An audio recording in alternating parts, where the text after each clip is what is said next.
Good morning. Good morning. Good morning. Good morning. Good morning, everybody. How are you? Welcome to the show at Rise Up Show with me, your host, the Queen Bee, Dani. How are you feeling? As we chat this morning to the devilishly handsome, the fabulously wonderful, the incredibly knowledgeable Mr. Fidel Hill, the modern man. Good morning. Jodie Sol, good morning. Babna Reddy, good morning. Elise Woodbine, good morning. The devilishly handsome Ian Dixon, good morning, sir. Shut up, for f***'s sake. Jesus. The fantastic Lizzie Jackson Barrett, good morning. Josephine, Sandra, everybody, good morning.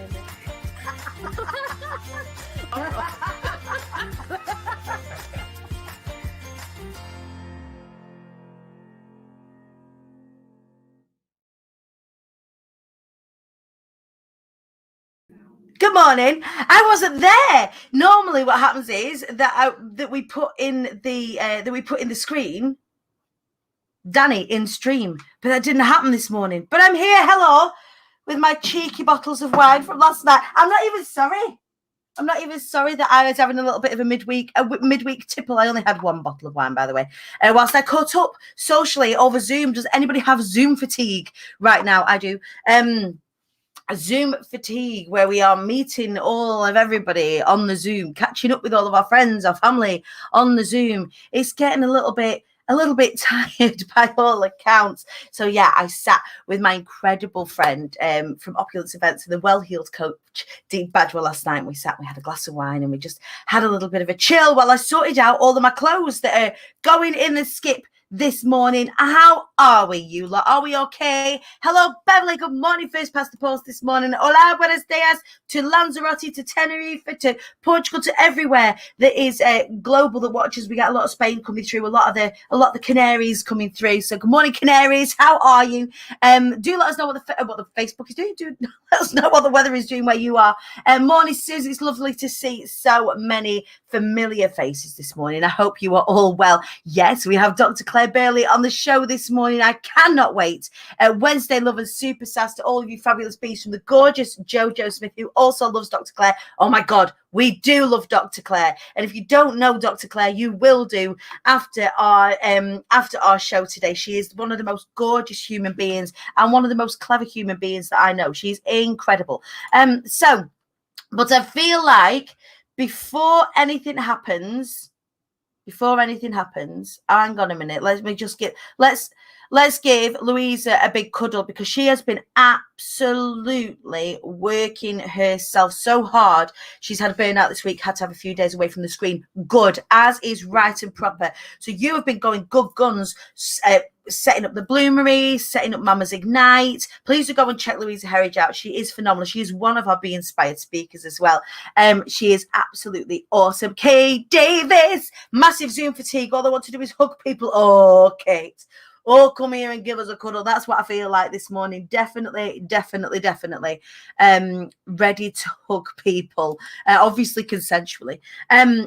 But before we go any further, I need to issue a formal apology to my sister, who yesterday got pancake shamed quite publicly and extensively across social media platforms for the corned beef pancake gate. I did try it. It was all right. It was like you put it with some melted corned beef, and it was all right, actually. I'm not sold. I do prefer butter and sugar, but she did have a corned beef pancake. So yeah, after pancake gate yesterday, corned beef gate more specifically, I forget how utterly ridiculous some of the conversations that we do have on this show, as well as some of the incredible conversations that we have. Do you know what? It was nice yesterday to just add a little bit of levity. It was just nice to have a little bit of a chat. I don't know how you guys felt about it yesterday, but I really enjoyed the show. I enjoyed flying solo, and I certainly enjoyed talking about food, particularly Pancake Gate. And I learnt how to say paniculty, which apparently is corned beef hash on pancakes. Corned beef fritters. Corned beef's going to be a whole thing right now, and it's not even one of my favourite foods. Corned beef fritters were a weekly staple growing up in our house. We had them every so often, absolutely. So we're all sending Louisa some love. If you are feeling a little bit burnt out, please do go easy on yourself. Please do give yourself a little bit of a break. It's okay.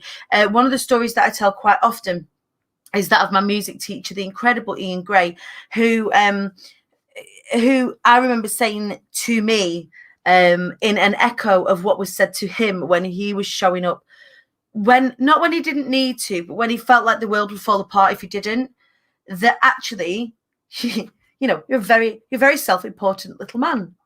One of his colleagues said, you think the world is going to fall apart if you take some time for yourself? How utterly ridiculous. You need to breathe, you lot. You need to breathe. Please give yourself some space. We are not getting any space unless we create it for ourselves right now. So please do. With that in mind, I'm holding some space for you lot to focus on you next week with the Move Be Challenge. So we're going to be looking at self-sabotage. How are we getting in our own way? Are we? I am very, very, what's the word? I have a propensity for this, but I overwork when I've got nothing else to do. So I don't actually take space. I don't take time for myself. It's one of the ways that I actually get in my own way, because I get in my health's way. And if my health isn't strong, then my business isn't strong, vice versa. So I would love for you to think about, what are the ways that you actually get in your own way? Are you shy? Not shy. Are you worried about what people think if you become more visible? Are you worried about selling? Are you worried about relationships that you're in? Are you worried about your kids? Like, how do we put you front and center of your lives and businesses again? And that is what we're looking at next week, Monday to Thursday next week. We've got the Move Be Get Out of the Way challenge, where I'm going to be sharing with you some tips, tricks, and some challenges, some tasks that I'm going to set you around getting out of your own way. A big celebration live as well on Thursday. So Monday, Tuesday, Wednesday, 8 a.m. I'm going to be setting you some tasks, and on Thursday with a big celebration live for all of you that have been going through the Move Be Challenge. If you do want to get involved, it's absolutely free. I do these things from time to time with the IATQB Hive. It's spelled IATQB. It stands for I Am the Queen Bee. If you just search it on Facebook, IATQB Hive, and then come on in, that is where the challenge is going to take part next week. And I've got prizes for taking part, because I do love a little bit of a prize. So we've got £250 Amazon vouchers that you can spend on yourself, or you can spend on your business, whatever you want, whatever's going to fill you up. We've also got luxury hampers that we'll send to wherever you are in the world. Our challenges, or the IATQB challenges, are phenomenal. We give you loads and loads of value. Everybody learns a lot. The community is amazing. We link arms. We show up. We rise up. We rise up together. And it's such a great time. So I feel like now is what we need. We need that community in that little bit of a different way. And that's what I kind of want to do. I want to get that group a little bit jiggy. I want you to start thinking about putting yourself front and center of your lives and businesses again. We've been tossed around in the flotsam and the jetsam for a little bit too long now. Let's get some focus back in the room. Go to iamthequeenbee.co.uk/Move Be Challenge in order for you to be eligible to win the prizes. Okay, iamthequeenbee.co.uk/Move Be Challenge. If you are watching along, will you do me a favor? Will you just type that in and pop it in the comments for me, because for some reason this morning StreamYard doesn't want me to post any comments, and I can't. So iamthequeenbee.co.uk/Move Be Challenge. Make sure you're registered for the challenge in order to qualify for the prizes, but do come and get involved in the IATQB Hive. Right, that's it. And I'm not gonna be shy about banging that drum this week, because next week is gonna be brilliant. I absolutely know it. I guarantee it. There's gonna be lives changed. There's gonna be moves made. There's gonna be all sorts popping off. Prizes won. So what's Pixie saying? Morning, Pixie. Pixie, by the way, made the most colourful pancakes yesterday. If you haven't seen, go onto the pancake thread in the Hive. You'll see Pixies at the bottom there, like all of the colours of the rainbow, the most vibrant pancakes you've ever seen in your life, topped with like Greek yogurt and bananas and stuff. It's insane. Like, you put some care into that. Someone once said to me, what would they do if they didn't pick up their mess? Do you really think they'd go without? No, they'd go to someone else. Right. Okay. If you didn't pick up their mess, do you really think they'd go without? No, they go to someone. It sounds harsh, but much needed advice. They'll be okay. Your people will survive if you just take some. They won't necessarily even go to someone else. They'll be quite grateful. And my community, my clients are, when I take time for myself and I tell them I'm taking some time for myself, they go, do you know what? Good, because we want you to be able to serve us at your best, in your best energy. And in order for you to do that, you've got to breathe. And my clients will say this. I'll say to them, I'm going to take, like this week, for example, all of my clients were on pause for direct delivery this week, unless they really, really need something. And then I've got, obviously, my Be Inspired Mastermind that's this week as well.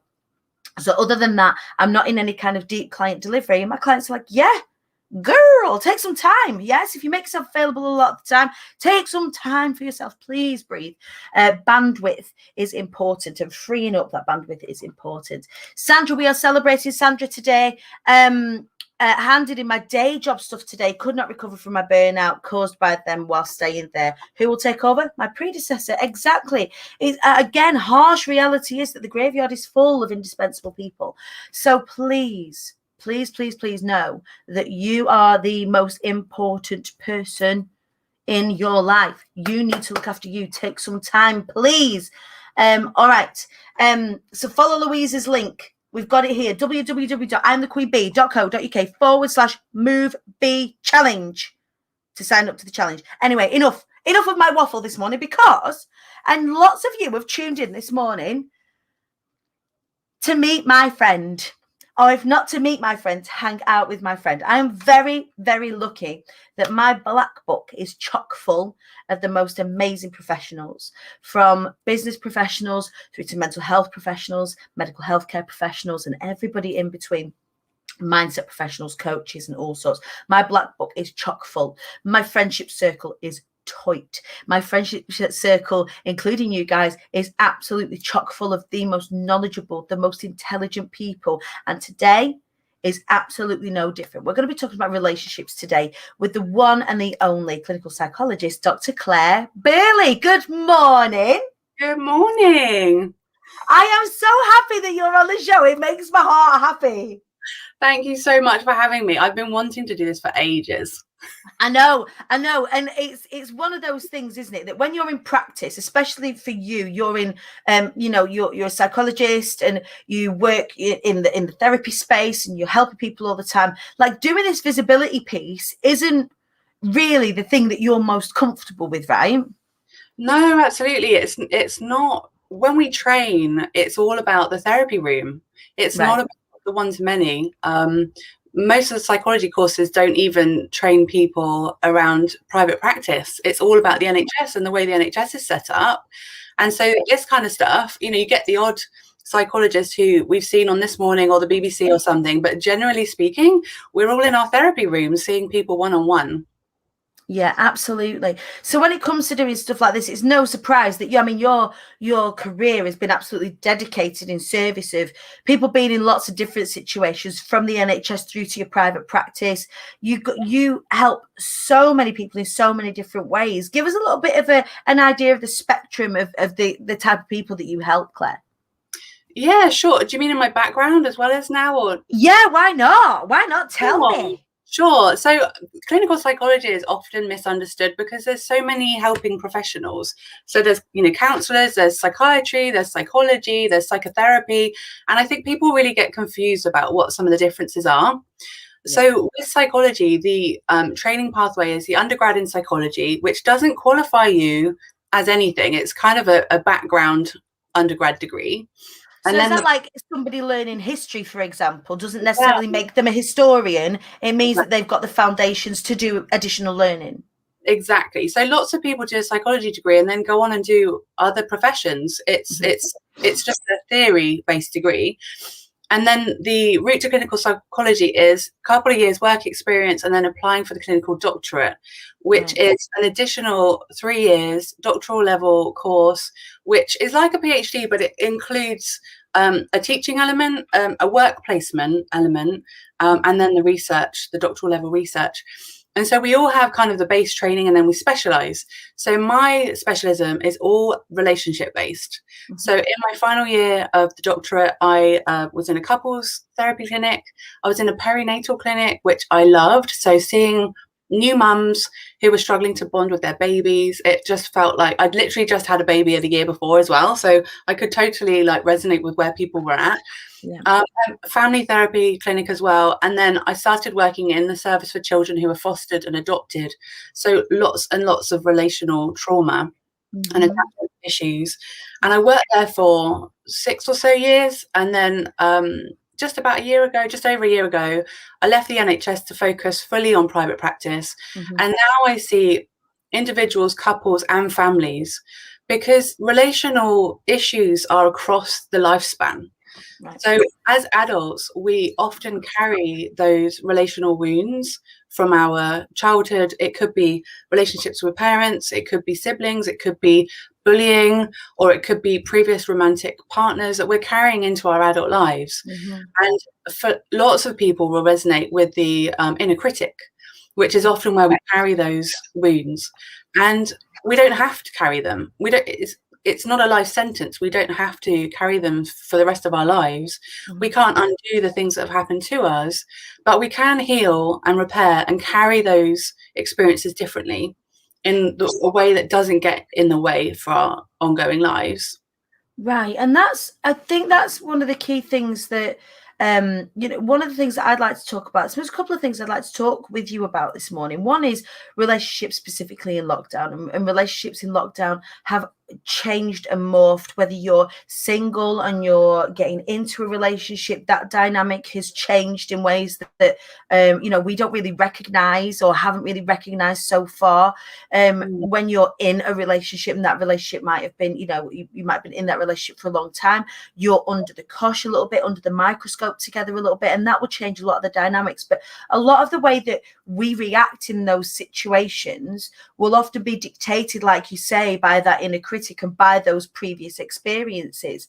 So the work that you do, am I right, is in sort of stripping back to actually what's real in this?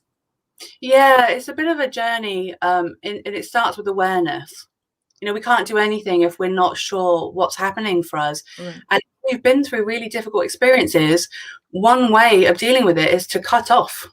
We just cut off from how it feels in our body. We cut off from thinking about it. We can't, things go a bit foggy. We can't think about the things that have been hard, because if we can't physically escape, and like in early childhood, we can't physically escape some of the experiences that we're in, we only have the option of mentally escaping. But by having that survival strategy, which is so common and crucial, it helps us survive and get through it at the time. But that can prevent us from healing, because we don't know what's going on. So that's the first step, is that awareness piece. I wonder how many of you, and the reason why we have lots of different professionals in lots of different fields coming onto the show, is to kind of give you guys that are watching and listening access to these sorts of thought processes and access to these sorts of professionals, so that you can go and follow them and learn more about them. When right now we have like divorce coaches with Bhavna Radia, Sarah Woodward come on the show, not because we're advocating divorce, but sometimes we come through these situations and you might realize that the relationship is at an end. For lots of people though, the relationship isn't at an end. It's that their communication isn't happening in the way that it needs to in order to move the relationship through and forward. And again, that's some of the work that you do as well with couples, right? Yeah, I mean, I don't know if it's a cultural thing. I think maybe in other countries, some countries are more pro-therapy, and others, I think there's still a stigma attached with therapy. I think it's still something that people don't talk about. But the couples that I see coming into my clinic, some are being proactive, and they've noticed that things are starting to feel difficult in an area or two, and they want some help. But a lot of the couples I see coming in for therapy, they're picking up the phone long into these difficulties. Some people even decades, and they've tried a whole bunch of things. It's not that they've been passive. They've tried some stuff, but it hasn't really worked. And so instead of hearing from people, we want to try and stay together for the kids, which is like a really common thing that we often hear. Now people are starting to say, I want to tell the kids that I tried. So they're coming into therapy saying, we need to be able to tell the kids that we tried therapy, but actually, Right, but they've already got one foot out the door. Yeah. It was almost like that's like a box ticking exercise for if you just actually had the stones to say it's over, then have the stones to say it's over. And I guess that's very flippant of me to say, but like you say, if they've got one foot out the door already, and they're box ticking exercise. Yeah, I mean, the way that I see it, if you're showing up in my therapy room, I'm going to do everything I can to help you. No matter whether you've lost hope or not, I'm going to hold that hope because you're here. So if you're coming, I'm going to do everything I can. But actually, what I find, I don't know if frustrating is the right word, but it's my passion to try and reach people before it gets to that point, because we all have issues that we could work on in our relationship. This is all of us, right? We're human beings. We are not perfect people. None of us are. We all carry different ways of coping and relating and being in our relationships. We can all do things to improve our relationships. So let's do those things earlier on. Let's not wait until things are going wrong or we're starting to feel desperate. Let's not wait until then. Let's catch it really early on and do those things that can really help our relationships at any point. The interesting thing, and again, I think this is culturally, we treat symptoms and not causes. And we do it with our health. We do it with our wellness as well. We treat symptoms and not causes. And actually, it's easier, I would argue, to do work on the causes earlier doors than it is to, it's like, I guess it's kind of like knowing... It's a really strange analogy. Knowing that you're going to get stabbed, someone's coming at you with a knife and stopping them and taking that knife and putting it down, and then coming to somebody with a gaping wound and say, hey, I've been cut here, I'm hurting, I'm bleeding everywhere. Like, it's easier to disarm in the first place that situation than it is to be bleeding out, right? Absolutely. And this is why I look at it as a relationship life cycle, because if we have wounded adults, and I guess that word might jar a bit for some people, wounding, another way of thinking of it is like an attachment injury. We can have these attachment injuries. If we're carrying those into our adulthood, we're carrying them into our couple relationships, and we're carrying them into our parenting. Yeah. And so that's where we get these intergenerational dynamics. If we can work on ourselves, whether that's individually or in our couple relationship, actually it's doing that for our kids too. Yeah. Because we're working on the things that keep us stuck so that we can show up and parent in a freer way where we're not getting trapped in that parenting relationship. I saw I love a meme, and I saw a meme like not so long ago, and I love a quote. Like, I see a quote, and yesterday I shared one, and everyone went potty free. Actually, my friend Danielle Mills shared it about not everybody thinking that you're gorgeous and intelligent, but they're wrong, dickheads. But that went like not viral, but loads of people in my circle shared it. I saw another one saying that I'm sorry to my children for the pain that I may have caused them. It's not because I didn't love them. Oh God, I don't want to get upset. It's because I didn't love myself enough. Yeah. Which is dead, like really powerful, but often the case is that we don't realize the damage that we are inflicting because we are bumbling around trying to work things out ourselves. Yeah, absolutely. It's never about how much we love our kids. It's never about. Oh God, is it? No, absolutely not. Absolutely not. When we get stuck, when we get triggered, it's that part of us that's showing up in the parenting relationship. It's the injured part of us. Yeah. There's all of us that love. The whole of us loves our kids. Yeah. That's not what gets in the way. No. Yes, it's emotional. Yeah, it is. Way. And for me, lots of you know my story, and my story is very much around like abandonment from my dad. He didn't show up for us and what have you, and that then informed the decisions that I made in my relationships. Really, up until recently, a lot of the decisions that I made in my relationships, and then what we do is that they are the bars that we set for our kids. And one of the things that I say to my sister all the time is that I want to break the cycle. So for me, I feel like now I've broken that domestic abuse cycle. Like the children don't get to see that kind of volatility in this house. They don't get to see me drunk in this house. They don't get to see. So, you know, those cycles have been broken. Yeah. And it takes a lot of strength and self-awareness and healing and engaging with people like yourself in order to get to that place of healing where you say, this stops with me, this gets to stop with me. And what you do for these families, and again, within the adoption sector, within the, you know, with the foster kids and the adopted kids and families that you've worked for, that's cyclical as well with those children, right? Yeah, it is. Yeah, I mean, what you're talking about there is both sides of the relationship coin, because you've got what the parent's bringing, then you've got what the child is bringing. Yeah.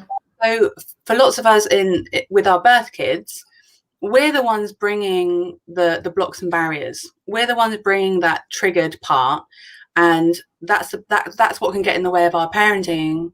With the adopted relationship, you've also got a child who's bringing trauma. Yeah. So the child is also then got those survival strategies of pushing the parent away or clinging on for dear life. Yeah. And so the child is then bringing part of the dynamic as well. And it can all be a bit of a muddle, and people can get really stuck because it's not the logical thinking part of our brain that does any of this. No. When we get stuck. It's the survival part of us that does this. Yeah. And when two people in survival mode, that's where we can trigger.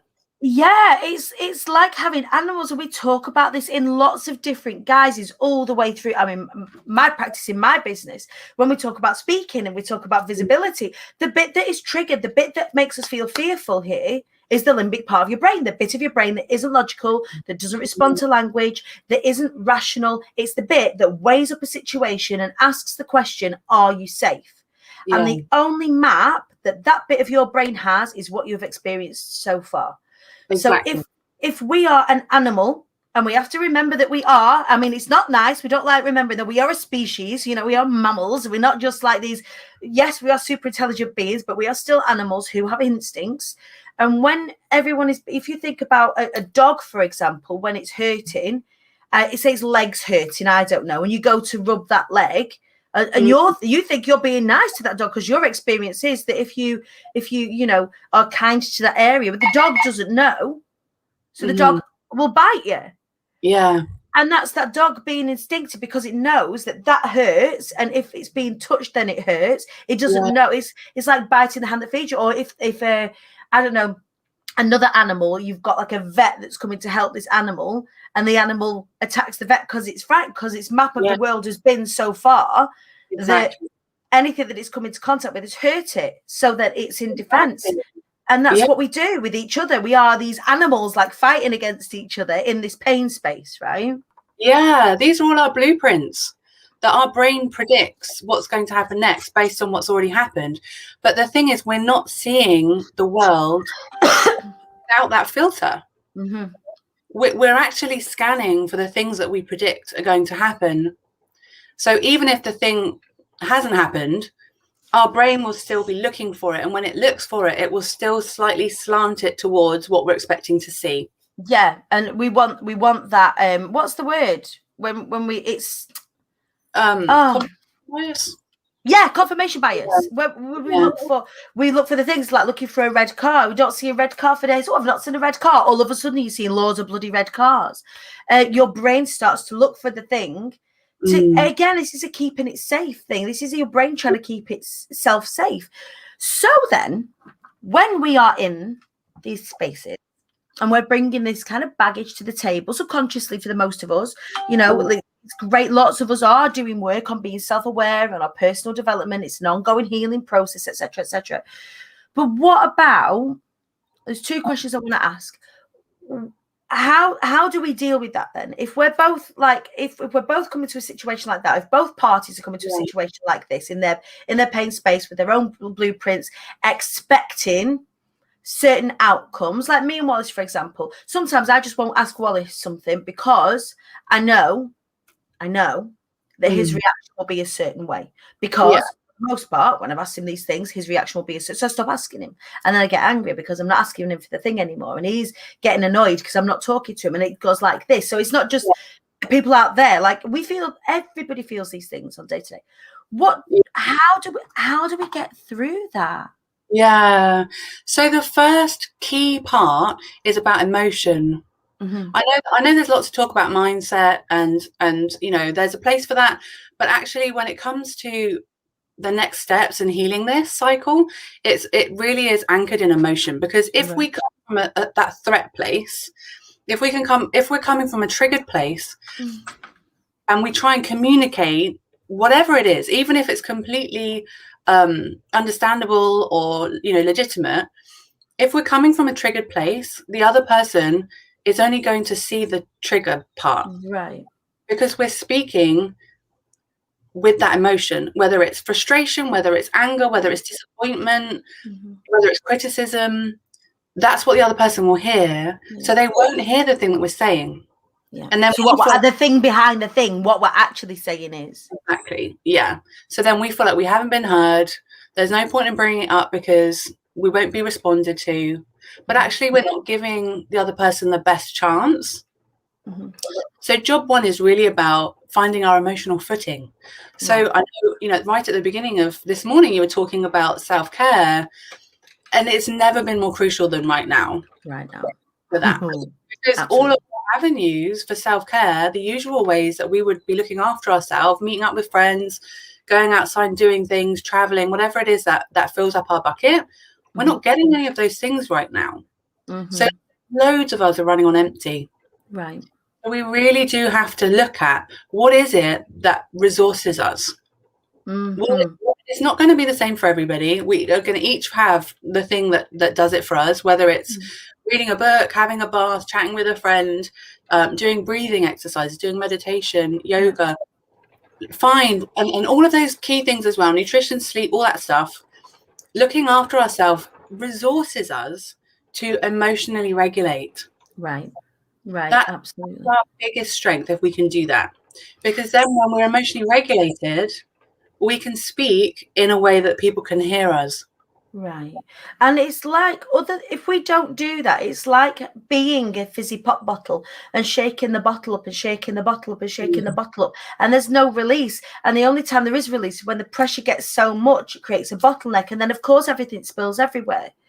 So by allowing ourselves, so you're saying by allowing ourselves to decompress, by allowing ourselves space, or trying to create, so for some of this is difficult, but I remember when I was a single parent and I felt very trapped. In fact, probably that was the last time I felt the way that we all feel right now, is when I was a single parent, and my family, because they didn't understand the relationship choices that I was making at the time, which were very damaging, I felt very trapped and very alone.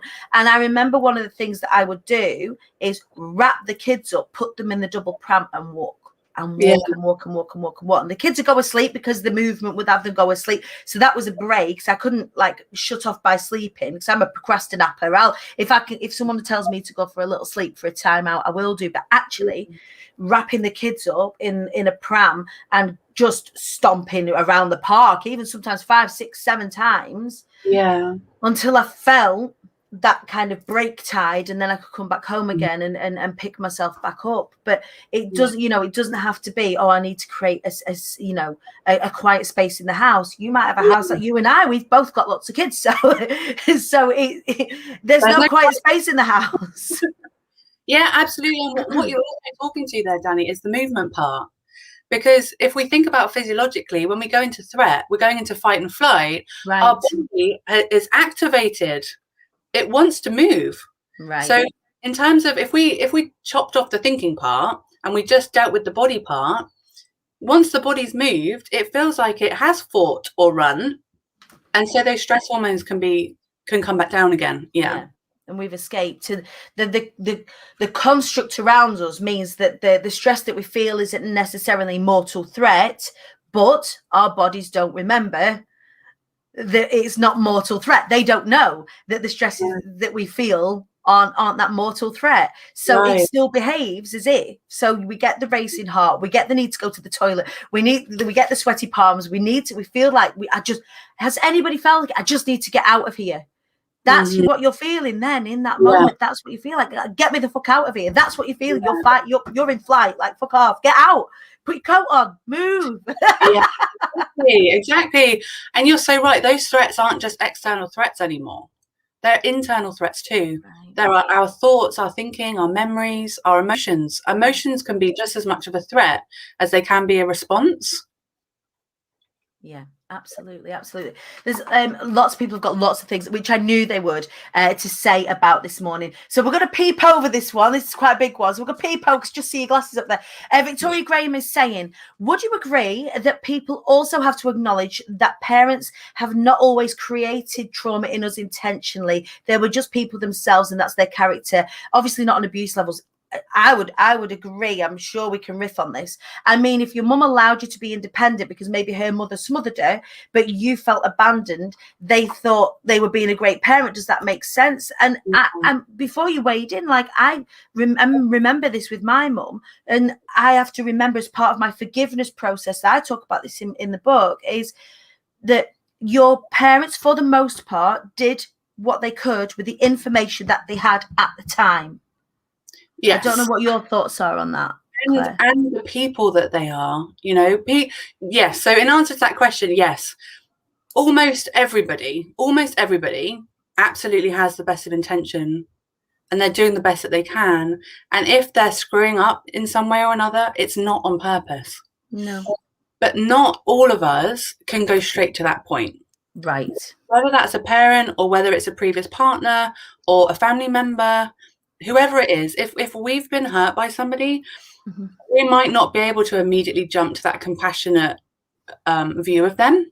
Yeah. We might have to go through some layers first. It might be right. It's a bit like the grief cycle.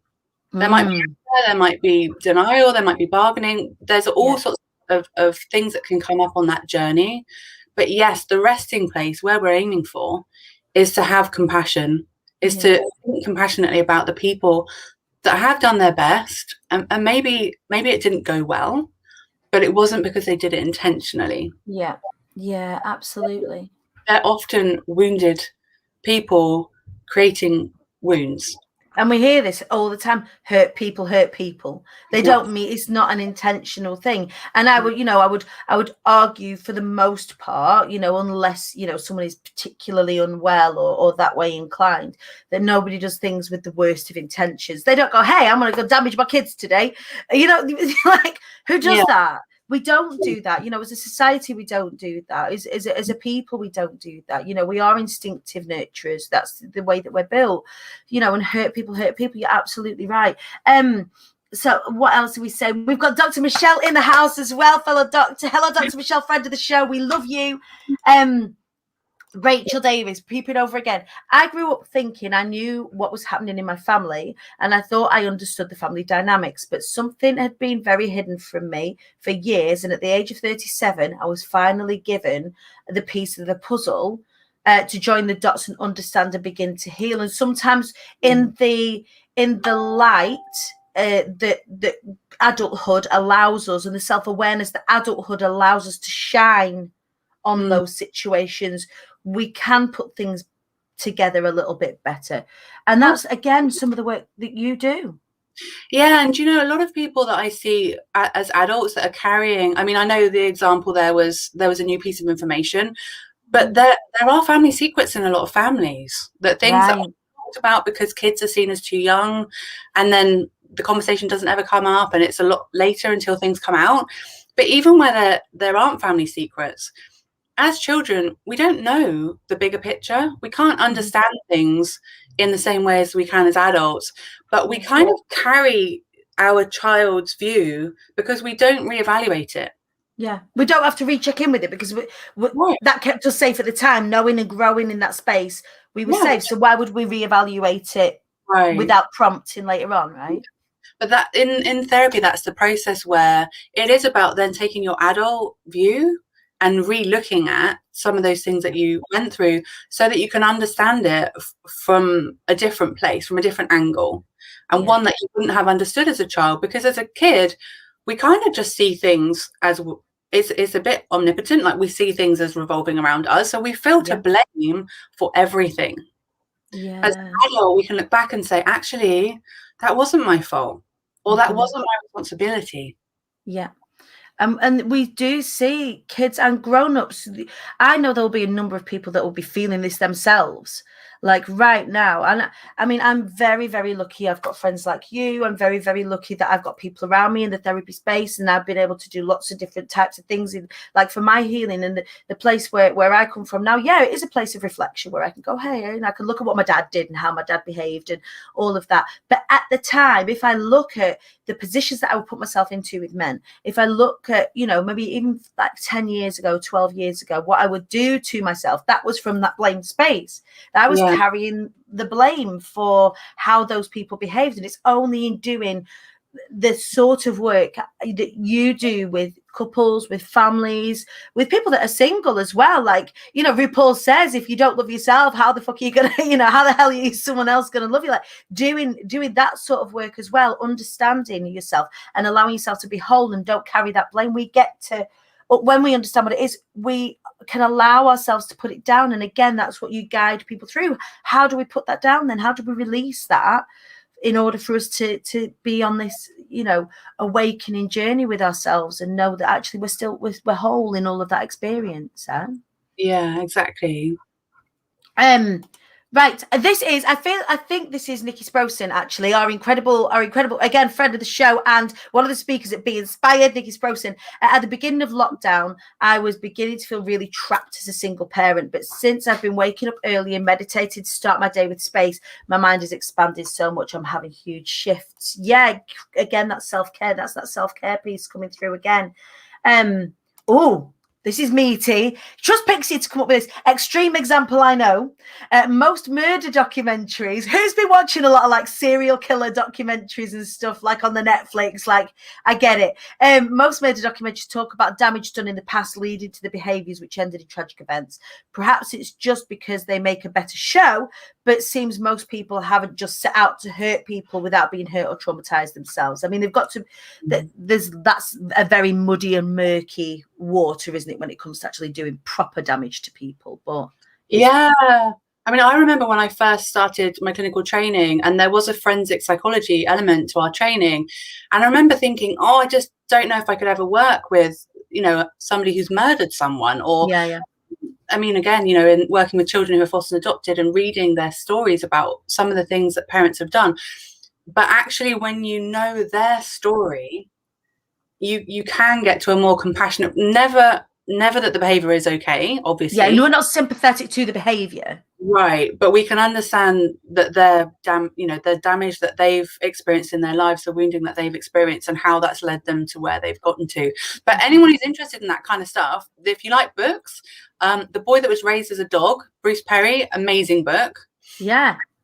Paul Britton, who is a criminal profiler, and both of those books, each chapter is a different case that they worked on, profiling people who had either been on the receiving end of a crime or committing the crime.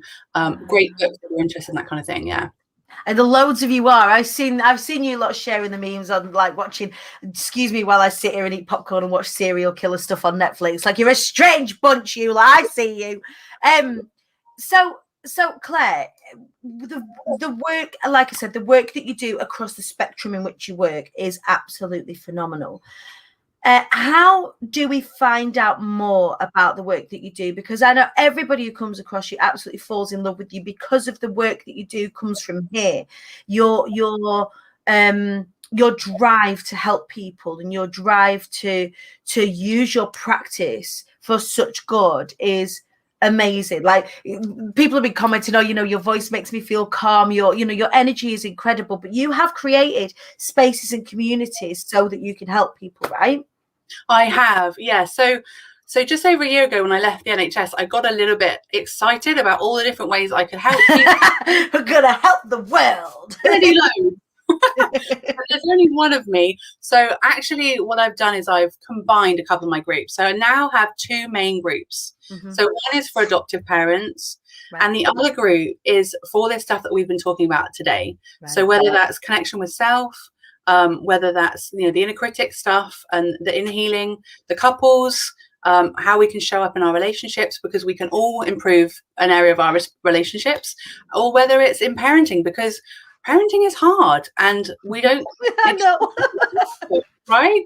So I've created one group to bring all of those things together called the Connected Relationships Community. And I'm going to be hanging out in there. This is my pledge. This is where I'm going to be hanging out.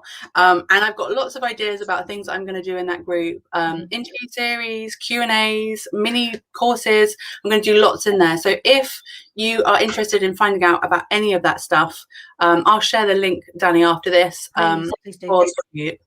The other thing I wanted to do, because the IATQB is such an amazing community, I wanted to offer the people in here the chance to have a free consultation with me. If you have any relationship questions or want to talk about anything relationship oriented, if you DM me, the first 5 people to DM me, you can get a free half-an-hour consultation with me, because this an amazing community, and I want to do everything I can to help people that are in need at the moment. You are an absolute angel, and you will be seeing, you guys, lots more of Dr. Clair in the IATQB community. We're cooking up some things to further support everybody. Also into sort of June, where we're looking at a little bit of a membership situation for you guys. We're not going to tell you any more than that, but I know that Dr. Clair will definitely be involved in that process. I don't know if I've just landed that on you or not, but that's what's happening. It's such an honor to be your friend. It is such an honor to work with you. Thank you so much for the work that you do. Please, everybody, if you have found any benefit this morning, we're just scratching the surface of the wonderful work that Dr. Clair Burley does. Please do, if you do have questions, like Claire said, the first 5 people, she will do a small consultation with you, which I just think is just the most generous thing. Thank you so much. Make sure you give us the links. Go and follow Claire out on the socials. Go and get in her groups, or if you know somebody that needs her help or her expertise, please do have them get in touch. Dr. Clair Burley, you are an angel sent from heaven above. I love you very, very much. Thank you for being a member of our community. We love you. And thank you for bringing your expertise this morning. It's been really valuable. Thank you. Thank you so much for having me. Thank you so much. Dr. Clair, everybody, what an absolute belter. Love her. She is amazing, isn't she? What a phenomenal show this morning. We went places this morning. If you do have any questions, please do get in to Dr. Clair's DMs. She'll be able to advise you kind of where to go or what you can access from her accordingly.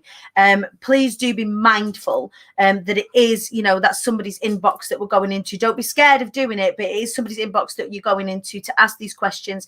And she's super duper pooper scooper busy. So I'll allow her to share with you the ways that you can work with her, because she is absolutely phenomenal and well worth investing in yourself and your relationship if you want to do that work with her. She is just a wonderful human being, and the work that she does is fabulous. Right, you lot. What a busy show this morning. You guys have been bringing it. You've been bringing the comments. You've been bringing the fire. You've been bringing the love. I so appreciate it. You guys are amazing. Relationships is one of the things where we self-sabotage. It's where we get in our own way. It's us that are responsible for our relationships. Don't put it all on the other person. And during the Move Be Challenge next week, we're going to be looking at relationships. We're going to be looking at our whole selves.